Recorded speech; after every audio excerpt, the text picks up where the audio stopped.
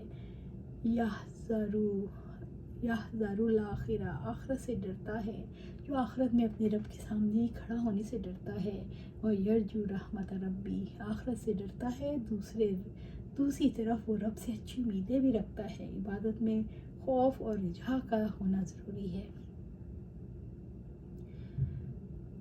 کل آپ کہتے ہیں، اے نبی صلی اللہ علیہ وسلم آپ کہہ دیجئے، هل يستوي الذين يعلمون، کیا وہ لوگ جانتے ہیں، وہ برابر ہو سکتے ہیں جو علم رکھتے ہیں؟ عالم تو حق کو پہچانتا ہے، استقامت کا راستہ اختیار کرتا ہے، اس کی اتباع کرتا ہے، اس پر عمل کرتا ہے۔ کہہ دیجئے کیا وہ برابر ہو سکتے ہیں جو جانتے ہیں، جو اپنے رب اس کے دین شرعی، دین جزائی، دین اسرار اور حکمت و علم رکھتے ہیں، والذین لا یعلمون، اور جو نہیں جانتے برابر ہوتے ہیں جو ان مذکورہ امور کے بارے میں کچھ نہیں جانتے۔ یہ دونوں قسم کے لوگ کبھی برابر نہیں ہوتے، جس طرح رات اور دن، روشنی اور اندھیرا، اور آگ اور پانی برابر نہیں ہوتے۔ انما یتذکر اولو الالباب، یقیناً نصیحت تو عقل والے ہی قبول کرتے ہیں، عالم اور جاہل برابر نہیں ہوتے، یعنی عالم اور جاہل کا فرق تو عقل والے جانتے ہیں، اسی لیے وہ توحید پر قائم اور شرک سے بے نیاز رہتے ہیں، بیزار رہتے ہیں۔ رات کی گھڑیاں اللہ تعالیٰ کی عاجزی اور فرمانبرداری کا اظہار کرتے ہوئے گزارتا ہے، سجدے اور قیام میں راتیں گزارتا ہے، اس کے دل میں آخرت کا خوف ہے اور رب کی رحمت کی امید ہے۔ کیا یہ دونوں برابر ہو سکتے ہیں؟ جو کافر ہیں، جو اپنی خواہشات کو اپنا معبود بناتا ہے، جو اللہ سے نہیں ڈرتا، اپنی منمانی کرتا ہے، نہیں، یہ برابر نہیں ہو سکتے۔ سورۃ زمر آیا 10۔ قل یا عباد الذین آمنوا اتقوا ربکم، آپ کہتی ہیں اے میرے بندو جو ایمان لائے ہو، اپنے رب سے ڈر جاؤ۔ اے نبی صلی اللہ علیہ وسلم، آپ صلی اللہ علیہ وسلم کہہ دیں، اے اللہ کے بندو جو اللہ کے رب ہونے پر، اسلام کے دین ہونے پر ایمان لائے ہو، اپنے رب کے عذاب سے ڈر کر اس کی احکامات کو بجا لاؤ اور نواہی سے اجتناب کرو، اور اس کی اطاعت اور تقوی پر چلتے رہو، یعنی اپنے اور عذاب کے درمیان ایمان اور تقوی کی وجہ سے خوف الہی کو لے آؤ۔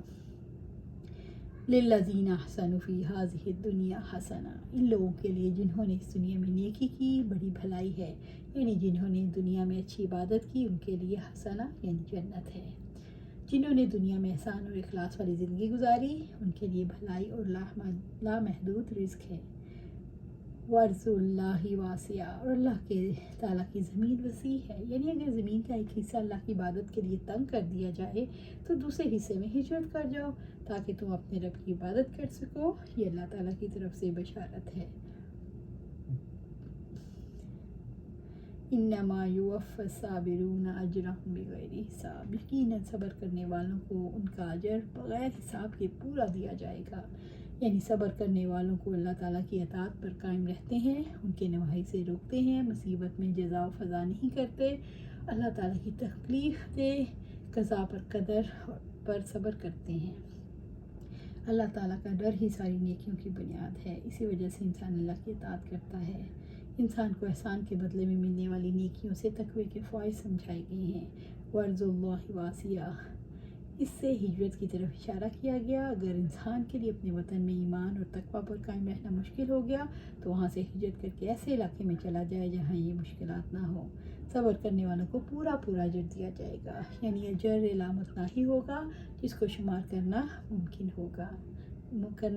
نہ ہوگا۔ ایمان اور تقوی کے راستے میں مشکلات پر صبر نہ ہو تو تقوی چھوٹ جاتا ہے، اس لیے صبر کرنا ضروری ہے۔ اللہ سبحانہ تعالیٰ متقین میں شامل کرے اور صبر کرنے والوں میں شامل کرے۔ اللہ سبحانہ تعالیٰ ہمیں صبور و شکور بنائے، اللہ تعالیٰ ہمیں صبور و شکور بنائے، اللہ تعالیٰ ہمیں صبور و شکور بنائے، آمین یا رب العالمین۔